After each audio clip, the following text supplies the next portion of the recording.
Сәлеметсіңдер ме балалар? Ең алдымен сабақты бастамас бұрын менің арнама назар аударыңдар. Ақылды балақай арнасына кіріп, плейлисти бөлімін басатын болсаңдар, өздеріңе керекті қазақ тілі математика сабақтарын тауып көре алатын боласыңдар. Менің арнама тіркеліп, лүпіл және қоңырау басуды ұмытпаңдар. Күнделікті сабақтарды бірге орындайық. Бүгін бізде 3-ші сынып қазақ тілі сабағы 7-ші сабақ. 27-ші жаттығу. Мәтінді оқып, не туралы екенін анықта. Ат қой. Бұл құстың аты қызғыш. Ол далалы жерде мекендейді. Қызғыштың мойны қара жасылдау, ал арқасы жылтыр. Бауыры мен екі бүйірі ақ түсті. Қанаты жалпақ, тұмсығы түзу әрі қысқа болып келеді. Қызғыш жауын құртпен, ұсақ қоңыздармен қоректенеді. Зиянды шыбын-шіркейлерді жеп пайда келтіреді. Ол кім, бұл не кітабынан. Мәтінге жоспар құрып, мазмұндама жаз. 27-ші жаттығу бойынша балалар ең алдымен мәтіннің аты қызғыш құсы деп қойсақ болады екен. Жоспар. Бірінші қызғыштың мекені, екінші қызғыштың сыртқы түрі, үшінші қызғыштың қорегі, төртінші қызғыштың пайдасы. Енді балалар біз мазмұндама жазайық, осы жоспарды пайдаланып. Мазмұндама: қызғыш далада мекендейтін құс.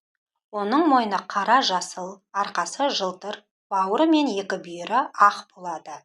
Қанаты жалпақ, тұмсығы түзу әрі қысқа. Ол жауын құртпен және ұсақ қоңыздармен қоректенеді. Сонымен қатар, зиянды шыбын-шіркейлерді жеп, табиғатқа пайда келтіреді.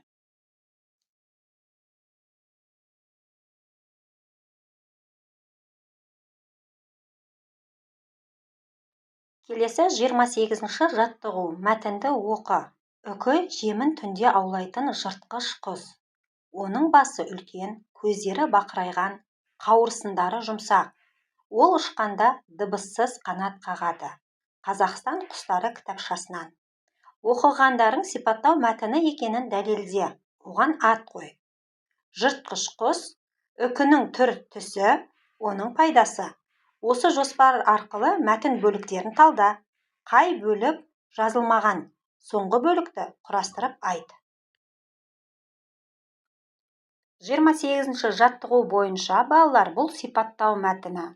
Себебі берілген мәтінде үкінің сыртқы бейнесі және қимылы сипатталған екен.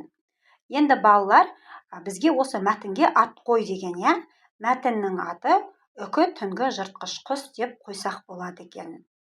Одан кейін балалар бізге айтылған, яғни жоспар берілген, бірінші жыртқыш құс, екінші үкінің түр түсі, үшінші оның пайдасы. Осы жоспар арқылы мәтін бөліктерін талда деген, қай бөлік жазылмаған. Біз мәтінді оқи келе балалар, үшінші, яғни мәтінде үкінің пайдасы туралы жазылмаған екен, яғни соңғы бөлігі жазылмаған екен. Соңғы бөлікті құрастырып айт дейді. Енді құрастыратын болсақ балалар, үкі өте пайдалы құс. Ол түнде тышқан, егеу құйрық сияқты зиянды кеміргіштерді аулап, ауыл шаруашылығына пайда келтіреді. Міне балалар, осындай пайдасын жазып қойсаңдар болады.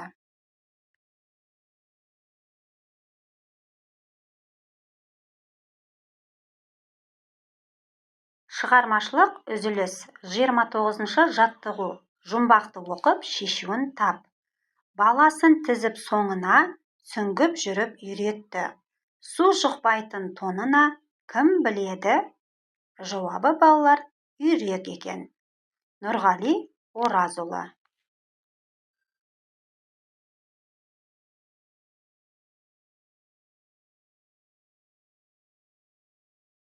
Келесі 30-ші жаттығу. Мәтінді оқы. Бір үйрек балапандарымен бірге шұңғырдың жанында жүрген. Үйрек барқылдап, балапандар шыр-шыр етеді. Әсел жүгіріп келіп шұңғырға қараса, ішінде бір балапан жатыр. Арқасымен құлапты. Қалай бұлқынса да тұра алмады. Әсел балапанды шұңғырдан алып шықты.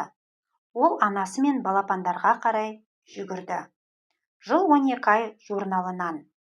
Балалар, бізге мәтін мазмұны бойынша тапсырма берілген. Тапсырмаларды оқиық. Мәтіннің өзің қалаған бөлігін көшіріп жаз. Оған ат қой. Келесі тапсырма. Егер біз осы жаттығу мен 29-шы жаттығудағы мәтін бойынша мультфильм жасайтын болсақ, қай мәтін мазмұнын бір ғана кадрмен немесе бірнеше кадрмен көрсетер едік? 30-шы жаттығу бойынша балалар мәтін, яғни осы мәтіннің өзің қалаған бөлігін көшіріп жаз, оған ат қой деген, балалар. Мен әрине әсерлі бөліктерін алдым, мен 2 бөлігін көшіріп жаздым. Сендер өз қалауларың бойынша бір бөлігін жазсаңдар болады.